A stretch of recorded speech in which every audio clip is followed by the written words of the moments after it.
nós teremos a palestra da professora Camila da UNIT, professora doutora Camila Borca-Pitt, da UNIT, que é outra pessoa com quem eu converso muito, né? A gente está desenvolvendo uma pesquisa de cognição e atividade física, de relação de cognição e atividade física. Eu, ela, mas o professor Pernambuco também já apareceu aí.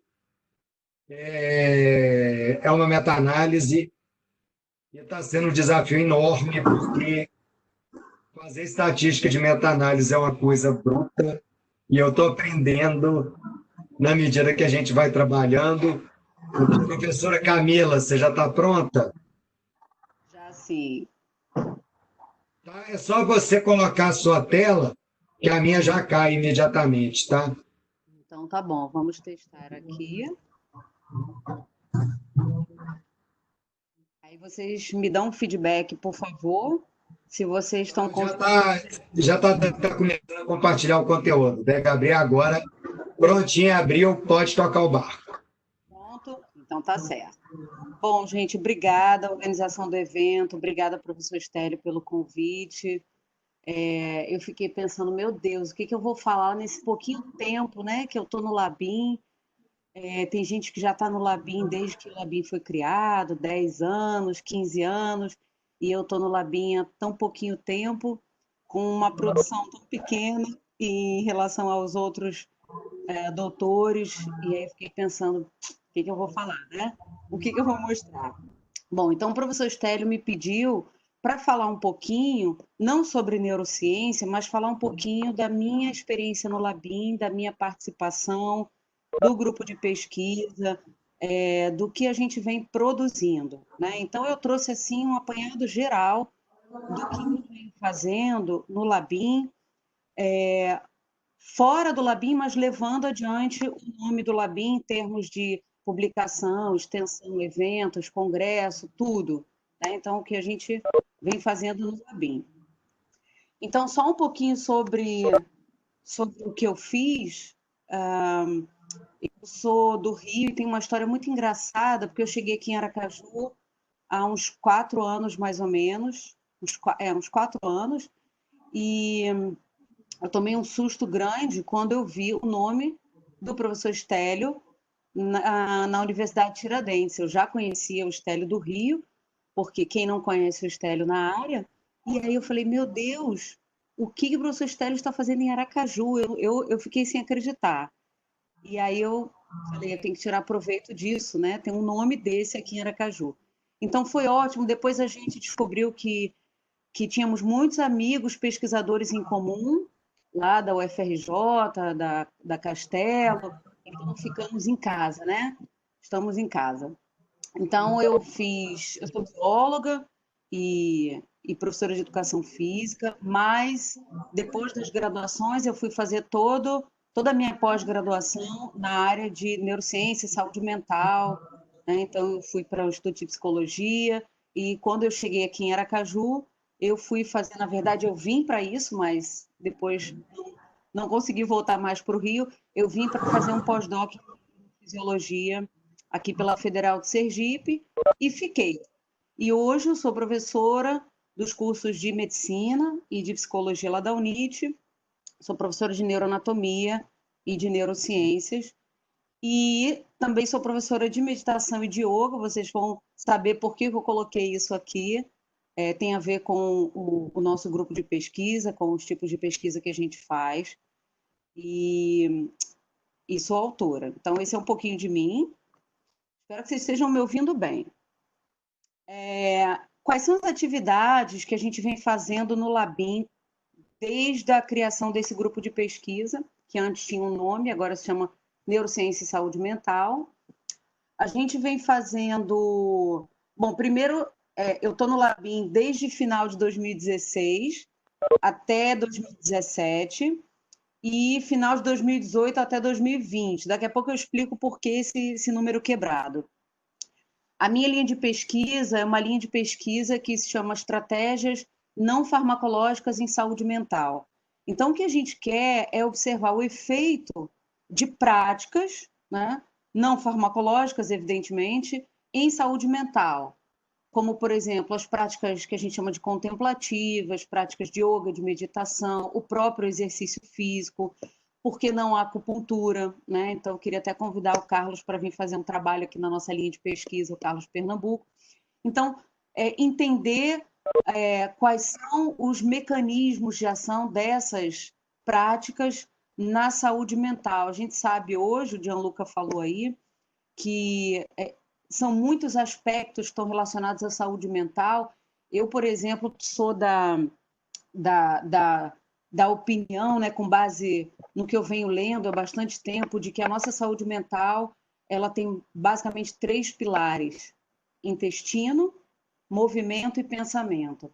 Intestino porque existe uma quantidade enorme de estudos que vem correlacionando a nossa microbiota intestinal à saúde mental, inclusive doenças psiquiátricas, neurodegenerativas à microbiota intestinal, ou melhor dizendo, a disfunção da microbiota.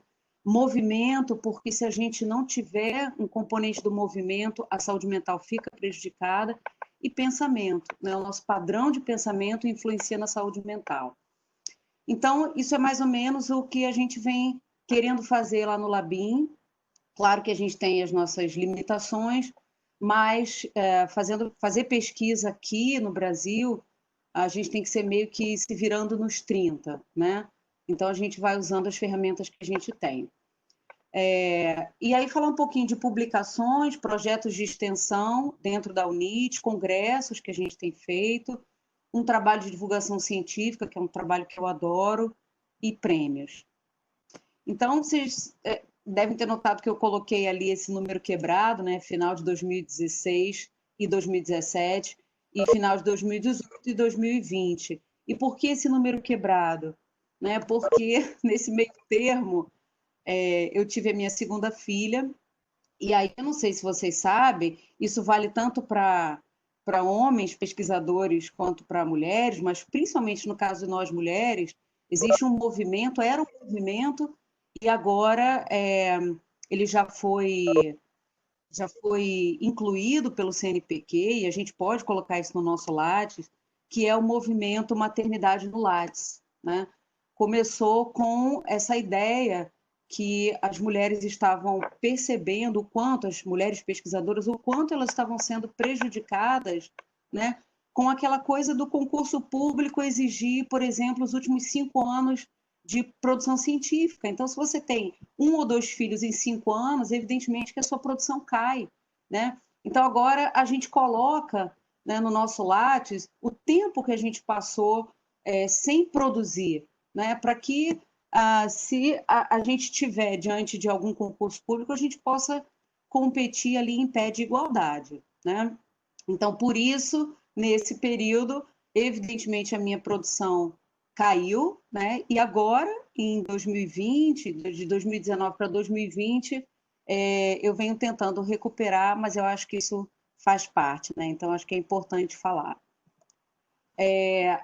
Nós fizemos algumas publicações, começando então ali em 2017, 2016, 2017, logo que eu entrei no Labim. Então, são publicações mais com práticas de yoga e de meditação e o efeito dessas práticas na saúde mental.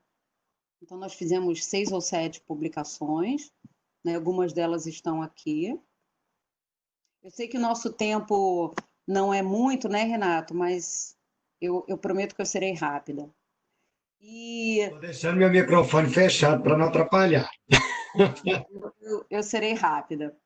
E a partir de 2018, a gente tem focado, então, nessa parte do exercício, né? Então, só lembrando que na linha de pesquisa, estratégias não farmacológicas em saúde mental, a gente quer observar o efeito de qualquer estratégia não farmacológica. Então, não só yoga, meditação, essas são chamadas de práticas contemplativas, mas o exercício também. Então, de 2018 para cá, a gente vem focando um pouco mais no exercício, mas é porque, em termos de pesquisa, é muito mais fácil a gente fazer pesquisa com essas práticas do que com o exercício, né? Uma das nossas limitações, por exemplo, quando a gente estava, antes da pandemia começar, né? A gente ia começar uma pesquisa, uma das nossas limitações com o exercício era onde a gente ia colocar os sujeitos de pesquisa para fazer exercício, né? Para fazer práticas de yoga e de meditação, a gente só precisa de uma sala e precisa de alguém que realmente conheça as práticas, né, para poder aplicar. Mas colocar eles para fazer exercício é um pouco mais complicado, então a gente precisa de parcerias, né? Então, não é tão fácil quanto parece. Mas na pesquisa que a gente vai começar logo depois da pandemia, já era para ter começado, mas aí atrapalhou tudo, a gente vai comparar o efeito dessas duas práticas na saúde mental. Na verdade, a gente quer um apanhado geral do que está acontecendo no corpo, no organismo daquelas pessoas para reduzir o estresse, né? Então, a gente quer observar parâmetros bioquímicos, a gente quer observar parâmetros emocionais, cognitivos e também, por que não, eletroencefalográficos. E aí, nesses últimos meses, a gente mandou um artigo para o Arquivos de Neuropsiquiatria, é uma revisão sistemática, está praticamente aceito, e esse artigo foi feito pelo pessoal aqui do Labim, da UNIT, com o Labim da Unirio, então eu fico super feliz de fazer essa parceria com outros Labins e também com a professora Heloísa Veiga, que é uma brasileira que dá aula na Universidade de Massachusetts, que nos ajudou também a preparar. E agora, em finalização, esperamos, né, Renato, a nossa super meta-análise. E como? Eu acho que pelo menos, não sei, se não me falha a memória, acho que a gente já deve estar em uns 8 meses trabalhando nessa meta-análise, se não mais, né? Mas eu acho que o trabalho vai compensar, porque vai vir uma super meta-análise e revisão sistemática. Então, a gente está finalizando para poder submeter. E acho que esse vai ser um artigo com impacto bom. Muito. Apostando muito nisso. Eu também estou, e contando com isso. Eu terminei agora o meu segundo livro, que está na editora, e nesse segundo livro, por que eu trouxe, né, essa informação? Porque nesse segundo livro eu faço menção ao Labim, e eu escrevi ele enquanto, né, pesquisadora do Labim, então eu acho que é importante falar isso também.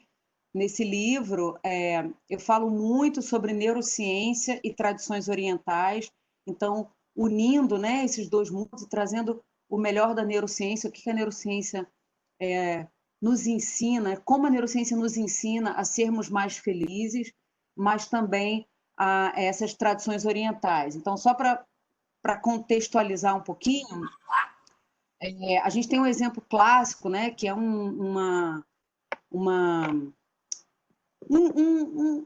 ditado, né, assim, algo que está escrito nas escrituras antigas do budismo, que diz, por exemplo, que cabeça no passado é depressão e cabeça no futuro é ansiedade. E que para nós termos saúde mental, é claro que eles não usam esse termo, né, mas é basicamente isso, a nossa cabeça tem que estar no presente. Por outro lado, a gente tem a neurociência dizendo que quanto mais tempo a gente passa em rede default, que nada mais é do que um conjunto de estruturas cerebrais que se ativam quando a gente está viajando e a gente não está no momento presente, quanto mais tempo a gente passa em rede default, mais infeliz a gente é. Então, a gente tem assim, esses dois mundos que estão falando a mesma coisa numa linguagem diferente. Então, esse livro é sobre isso, está na editora, está já sendo finalizado e com previsão para publicação agora em 2020. Eu também, no ano passado, fiz um livro-texto para uma pós-graduação de práticas integrativas e complementares.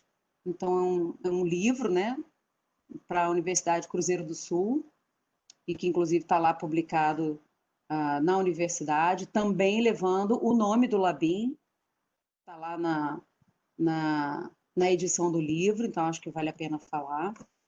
E desde 2018, a gente criou na Universidade de Tiradentes um projeto de extensão chamado Clube do Neurônio, onde nós nos encontrávamos até meados de 2019, nós nos encontrávamos uma vez por mês numa livraria, nesse caso a Livraria Escaris, vocês estão vendo aqui embaixo, aqui em Aracaju, e a cada mês a gente falava de um assunto da neurociência, era aberto a todo mundo, e como era na livraria, é muito interessante, porque a gente tinha um público externo também participando e querendo saber, então um projeto bem legal, e agora eu criei esse filho, né, e agora eles têm pernas próprias, assim, criaram asas, e agora o Clube do Neurônio, ele, além de continuar com esse trabalho, eles também estão fazendo congressos, inclusive nessa semana agora, então eu fico super feliz. Esse é um projeto de extensão que ainda está acontecendo e que vem dando bastante frutos, né? A gente faz, desde 2017, na Universidade Tiradentes, a gente faz parte do Brain Awareness Week, que é essa semana de conscientização da neurociência, um evento que acontece mundialmente, sempre naquela semana de março, e nós, do grupo de pesquisa, participamos desde 2017 e fazemos a Semana Internacional do Cérebro pela Universidade Tiradentes e pelo Labim. Então, é uma semana com muitos eventos diferentes. Então, além das palestras sobre neurociência, a gente tem eventos diversos. Então, em 2018, por exemplo, a gente fez essa exposição de peças anatômicas de cérebro no meio do shopping e foi, assim, uma experiência incrível tanto para os monitores quanto para as pessoas que passavam no shopping, assim, gente que nunca tinha visto cérebro, a maioria das pessoas, né? Adultos, idosos, crianças, as crianças ficavam loucas. Então, a gente faz isso todo ano. Também ainda, né, como filiação ao Labim, a gente criou esses dois projetos aqui, então não sei se vocês conseguem ver, mas, a ideia era, inclusive já tinha enviado para a extensão, a ideia era fazer esse primeiro curso de inverno, agora em julho, e o primeiro simpósio sergipano de neurociências. Os dois, evidentemente, vão ter que ser adiados por causa da pandemia, mas assim que nós voltarmos, nós continuaremos com esses dois projetos aqui. Esse é o primeiro curso de inverno aqui de Sergipe, nos moldes do que já faz a USP ou a UFRJ. Então, é um curso intensivo de neurociências. Já estou terminando, quem me conhece um pouquinho mais sabe que eu amo fazer um trabalho de divulgação científica, então eu tenho costume de escrever para revistas como Scientific American, A Mente e Cérebro, a revista Psique. Eu gosto muito de levar a ciência para o público geral. Eu acho que o papel do pesquisador também é esse. Não adianta nada pesquisa ficar restrita aos laboratórios e à universidade, né? Então, o público em geral tem que saber o que a gente está fazendo. Então, esses são alguns artigos publicados, né? Essa foi na revista Psique. Esse aqui foi na Scientific American Brasil, onde eu falo da relação do exercício com o cérebro, com os transtornos mentais. E aqui eu também falo sobre a psicologia do esporte, então como é que essas práticas contemplativas têm auxiliado atletas de alto rendimento, né? Atletas que fazem meditação, que fazem yoga, tá? E por último, esse aqui foi um artigo do ano passado, onde eu falei sobre a influência da neurociência nas emoções positivas, né? Foi um dossiê sobre felicidade para a revista Mente e Cérebro. E também, assim, ainda levando o nome do Labim, desde 2014 eu faço a coluna científica do jornal aqui, né? Primeiro começou no Sinforme e agora no jornal Sergipe. E eu gosto muito de fazer esse formato de coluna científica, acho que é um formato interessante e fico muito feliz, assim, fui a primeira colunista de ciências aqui em Sergipe e gosto muito, não pretendo parar de fazer esse tipo de trabalho. E aí, assim, achei muito legal, porque nos últimos 2 anos, né, 2017, 2018, 2019 não, porque minha filha estava pequena ainda, mas eu recebi o prêmio FAPTEC de divulgação científica e no meu agradecimento eu falei do Labim. Então, acho que é interessante também, né, a gente falar sobre isso. E já finalizando, eu queria dizer que em 2017 eu fiz o projeto pedagógico da primeira pós de neurociências do Nordeste, né, aqui pela UNIT. Foi um projeto muito bem feito, mas que talvez não tenha tido tanta divulgação, então acabou não indo para frente. Mas a gente retomou esse projeto agora em 2019, né, com a ajuda do professor Stélio, do professor Resmone, e vamos dar continuidade agora com uma pós-graduação chamada de Neurociências e Neuroimagem, não só Neurociências. Bom, sobre pesquisa, para finalizar, a nossa linha de pesquisa é, como eu falei lá no início, estratégias não farmacológicas em saúde mental. Essa era a arte que a gente tinha preparado e que já tinha começado a divulgar antes da pandemia, então a gente já estava com o projeto pronto, comitê de ética, tudo certinho, né? Já estávamos na fase de captação de sujeitos quando veio a pandemia. Então a gente não conseguiu dar continuidade, tivemos que interromper o que não foi, né, iniciado. É um projeto, como eu falei para vocês, que visa observar o impacto do exercício e da meditação na atividade elétrica cerebral e em parâmetros cognitivos, bioquímicos e emocionais de sujeitos com depressão. É um estudo comparativo. E aí eu e o meu grupo, a gente não queria ficar parado durante a pandemia, então a gente resolveu fazer algo, né?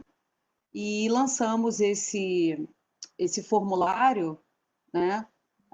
Na verdade, a gente fez duas coisas. Uma é uma pesquisa sobre meditação durante o isolamento, onde a gente enviou para os sujeitos as gravações, né? Não são gravações totalmente imparciais, são gravações com a minha voz, com as práticas de meditação, com todas as diretrizes, e eles agora estão fazendo, a gente vai ver daqui a pouquinho no que vai dar isso, e também um formulário com o uso de estratégias não farmacológicas em saúde mental durante o isolamento, porque a gente sabe que houve um aumento muito grande, né, de disfunção mental durante o isolamento. E a gente quer saber como é que as pessoas estão, o que elas vêm fazendo em termos de estratégias não farmacológicas. Então, isso é o que a gente pode fazer nesse período de isolamento, e aí a gente tem feito a nossa parte. E aí, como, né, o professor Gianluca e também José Abelo falaram de inovação, eu queria deixar aqui a minha sugestão. Eu tenho muita vontade de lançar, não sei como que isso seria feito, não sei nem por onde começar, mas eu tenho muita vontade de lançar um aplicativo de meditação para grupos especiais, né? Então, talvez para idosos ou para crianças, não sei. E a gente está procurando também financiamento para esse nosso estudo, onde a gente está tentando arranjar verba para. Isso é fácil? Opa! Estou lendo aqui alguém falando isso é fácil, então vamos conversar. Então a gente está tentando agora. Foi o Pernambuco, Camila. Ah, foi? Então vamos conversar. A gente está tentando aqui arranjar verba, porque não sei se vocês repararam, né? Aqui a gente visa observar os efeitos tanto do exercício quanto da meditação na atividade elétrica do cérebro. A gente tem uma parceria com o Hospital de Cos, que eles já concordaram em fazer, mas o que a gente queria era o nosso próprio aparelho, né, para que a gente pudesse deixar de doação para o Labim, um aparelho de EEG. Esse é o Emotive, um aparelho incrível, fantástico, portátil e que não custa tanto assim. Um aparelho de EEG daqueles grandões custa, sei lá, 20 mil reais, e esse é um aparelho que tem muita pesquisa científica, e ele custa aí em torno, já com o software, em torno de 4 mil reais, não é muito, é pouco, e a gente podia fazer bastante coisa no Labim com esse aparelhinho. Então, a ideia é que a gente possa fazer um evento, né, cobrando por esse evento daqui até o final do ano, para que a gente tenha verba para comprar esse aparelho, mas se alguém quiser financiar, a gente também está aceitando, tá? Então, gente, esse é um pouquinho da minha participação no Labim, com a linha de pesquisa. Queria agradecer, está aqui o meu contato, se alguém quiser alguma outra informação, aqui é o Instagram, porque hoje é só Instagram, né, do grupo de pesquisa, e qualquer dúvida, eu estou à disposição. Obrigada, Renato, obrigada, Estéreo, Carol. Deixa aberto o último slide aí, Camila, para o pessoal quiser anotar, Tá. enquanto a gente comenta. É, eu adoro o assunto, né? Você viu que eu até tinha comentado já com o professor Zé. E é uma coisa muito interessante, porque passa exatamente o que a gente já falou aqui. Acho que a gente sai de uma. Tecnicamente, o cérebro no início da vida ele é uma prancheta vazia. E a gente vai ficar rabiscando nele a vida toda. Então, a qualidade do rabisco que você faz faz muita diferença. Tá? É. E o E, melhor é que assim, não tem idade para isso, a gente pode continuar até exatamente, 90 anos de exatamente. idade no cérebro plástico, né? Ele não para de funcionar, salvo em disfunções cognitivas mais bravas, né? Mas é muito interessante essa visão mais holística, mesmo porque quando eu fui dar aula, Bruno, eu vou fazer sua pergunta para Camila assim que eu comentar uma coisa. Quando eu fui dar aula sobre imobilismo e sedentarismo, no doutorado do PPGF Bio, uma das coisas que está muito decorrente na literatura é que quando a pessoa perde a capacidade motora, uma das estratégias é o uso de meditação ou de pensar na atividade física, de agir como se a atividade estivesse fazendo, como forma não só de estimular o cérebro, como de estimular a musculatura, que no momento não está sendo estimulada por outros meios. Então, é uma linha de pesquisa que ela é muito importante, ela está em andamento e desenvolve muita coisa mesmo. Eu vou aproveitar agora e vou fazer a pergunta da Bruna. Professora, qual orientação você daria para quem quer ingressar na carreira científica com essa temática de tratamentos não farmacológicos?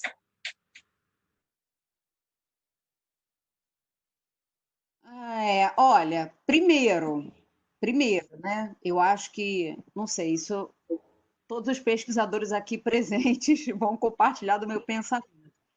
Mas assim, para fazer pesquisa no Brasil, primeiro, você tem que gostar muito, porque os desafios são muito grandes. Então você vê aí tentando há um tempão comprar um aparelho que custa R$ 4.000. Não é nada, não é nada, né? Não é absolutamente nada. E para fazer assim o um mínimo de pesquisa, né? Então tenho que utilizar as ferramentas, né? Enfim, que eu tenho no momento. Então não é fácil fazer pesquisa no Brasil, não é fácil. E eu acho que assim agora a gente está entrando num, num período onde ainda bem essas estratégias elas já têm um embasamento muito grande. Se isso fosse há 30 anos atrás, eles iam rir da nossa cara, trabalhar com acupuntura e neurociência. Nossa, meditação, é coisa de hippie, né? E neurociência. Mas hoje esses efeitos, eles são, enfim, eles gozam de aceitação universal.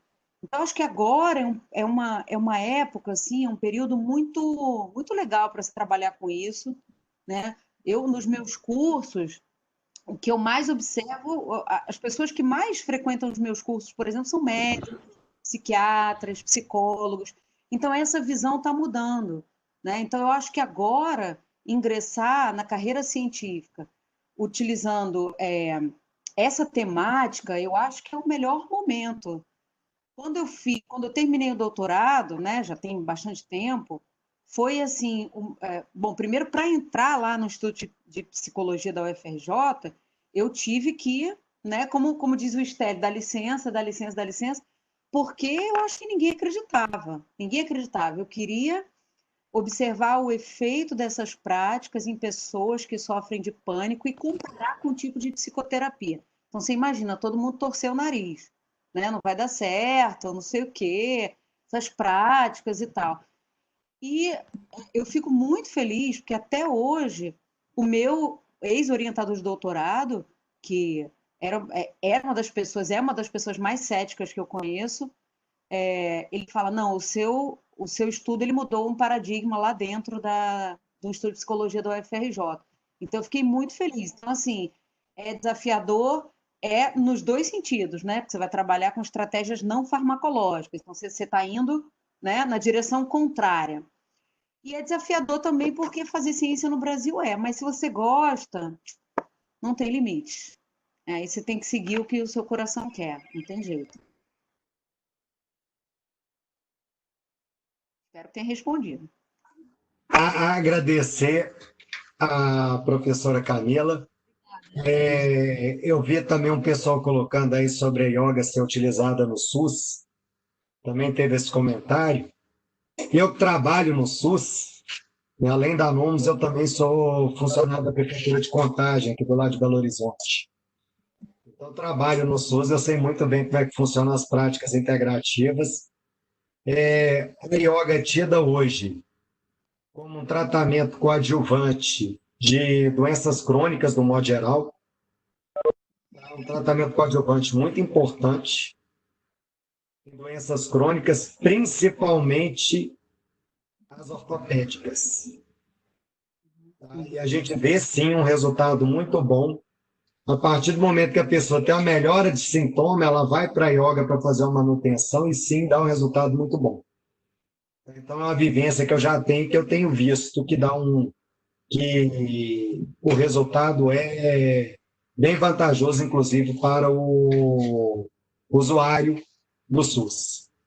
Então, completando o pessoal que tinha comentado. Agradeço a professora Camila. Obrigada, gente.